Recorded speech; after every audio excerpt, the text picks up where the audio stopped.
आजचा दैनिक Manna. Praise the Lord. नवा दिवस नवी आशामध्ये आपण सर्वांचं स्वागत करीत आहे. घेऊन वाचूया आजचं वचन. मार्क 9 अध्याय 35 वचन. त्याने बसून त्या 12 जणांना बोलवून म्हटले, जर कोणी पहिला होऊन इच्छित असेल तर त्याने सर्वात शेवट व सर्वांचा सेवक झाला पाहिजे. हालेलुया. देव ह्यात आपल्याला काय बोलण्याचा प्रयत्न करतो? ज्यांना पहिलं व्हायचं असेल त्यांनी सर्वात छोटं आणि सर्वातचा सेवक झाला पाहिजे. बघा, आपण ह्या वचनात देव आम्हाला काय बोलतो. आपण जर रोज देवाच्या वचनाचं ध्यान केलं तर देव आपल्याला खूप काही गोष्टी बोलतो, शिकवतो आणि समजवतो. आपल्या जीवनाच्या आपण रोजचं जीवन जसं जगतो तर देवाच्या इच्छेप्रमाणे जर जगायचा प्रयत्न केला तर देव भरपूर काही बोलू शकतो. फक्त आपल्याला ते वचन वाचून त्याचं ध्यान केलं पाहिजे आणि ते समज आली पाहिजे. बघा, ह्यातच देव काय म्हणतो, 37वं वचन आहे, जो कुणी माझ्या नावाने अशा बालकापैकी एकाला स्वीकारतो तो मला स्वीकारतो. अशा बालकाला म्हणजे कशा बालकाला? देवाची बालकं जे आहे, एक छोटे मुलांना देव बालक म्हणतो. लहान लहान जी मुलं असतात त्यांच्यामध्ये कसा गुण असतो, ते जर भांडणं जर केले ते लगेच त्या भांडणाला विसरून परत एकत्र होतात. तसं देव आम्ही मोठे लोक असं करत नाही.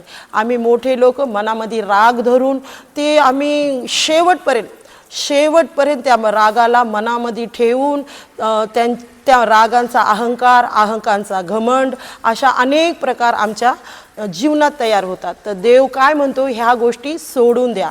ज्याला माझ्या मार्गामध्ये माझ्या स्वर्गामध्ये यायचं असेल त्याने एका बालका समान झालं पाहिजे. तर आम्हाला देवाच्या लोकांनो, आम्हाला हे प्रयत्न करायचं की आम्हाला काय स्वीकारायचं.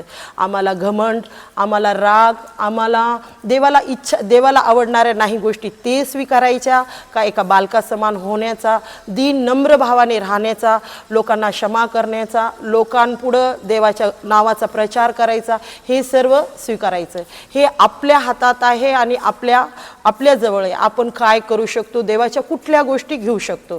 देवाच्या लोकांनो, आज तुम्ही नीटपणे विचार करून ह्या वचनानुसार देवाकडे प्रार्थना करा आणि दीन नम्र भावेने देवाच्या चरणी या. देव जरूर तुमच्या इच्छा पूर्ण करेल.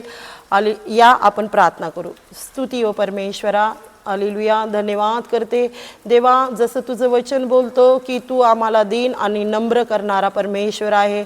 एका बालका समान देवा तू आम्हाला बनव.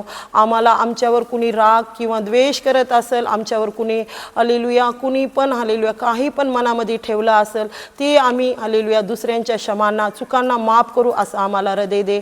कारण की देवा, हृदय परिवर्तन करणारा परमेश्वर येशू ख्रिस्ता फक्त तूच आणि तूच आहे. तूच सत्य, जीवन आणि मार्ग आहे. देवा, तुझ्या ह्या वचनाद्वारे ऐकणाऱ्या प्रत्येक बहीण भावांना आशीर्वादित कर आणि त्यांना पण परमेश्वर दीन नम्र भावेने जगण्याकरता मदत कर.